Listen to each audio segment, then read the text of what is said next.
Hey, this is MT from Windy Speed. Today I'm going to show you my 1971 Porsche 911T with original 2.2 engine, and we only modify the exhaust system with our merge clamp 38 millimeter headers and 143 millimeter diameter muffler. So next couple 2 minutes I will drive around here and show you the sound. Follow me.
Hope you like it, and I'll show you around the exhaust system.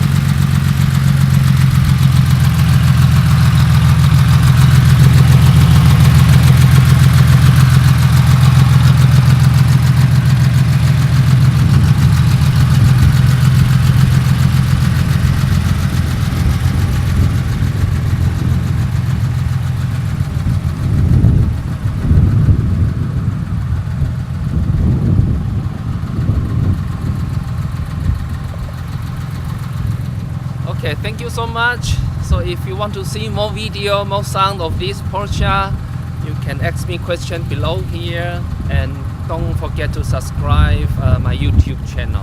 Thank you so much. Thank you.